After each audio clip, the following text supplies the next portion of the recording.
Genesis 33 is a chapter of fear turned into grace and enmity turned into reconciliation. Jacob lifted his eyes and saw Esau coming, and with him, 400 men. The moment he had dreaded for 20 years was finally here. He arranged his family, the maidservants and their children in front, Leah and her children next, and Rachel with Joseph last.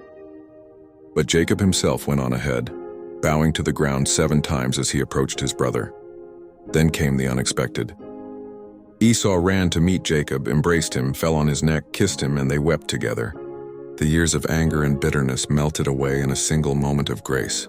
Esau looked up and saw the women and children and asked, "Who are these with you?" Jacob replied, "The children God has graciously given your servant." Then the maidservants and their children came forward and bowed. Leah and her children bowed, and finally Rachel and Joseph bowed. Esau asked, "What do you mean by all these droves I met?" Jacob answered, "To find favor in the eyes of my Lord." But Esau said, "I already have plenty, my brother." "Keep what you have," Jacob insisted. "No, please.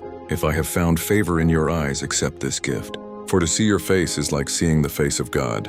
Now that you have received me favorably, accept it, for God has dealt graciously with me." So Esau accepted the gifts.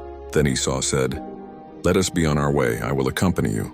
But Jacob replied, "My Lord knows that the children are tender and I must care for the flocks. If they are driven hard, they will die. Let my Lord go ahead and I will move at my own pace."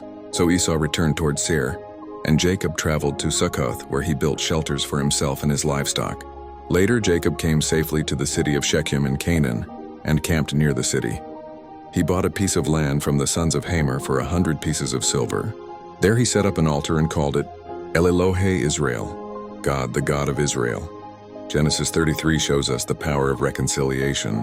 Jacob, who once feared death at the hands of his brother, instead found grace and forgiveness. Esau, who had once sworn to kill Jacob, embraced him with tears. And Jacob, who had wrestled with God, now saw God's mercy reflected in his brother's face. This chapter reminds us that God can heal even the deepest wounds, that reconciliation is possible even after years of conflict, and that every step forward must be marked with worship to the God who makes peace possible. Next comes Genesis 34, a dark and troubling story of Dinah, the violence of Shechem, and the actions of Jacob's sons.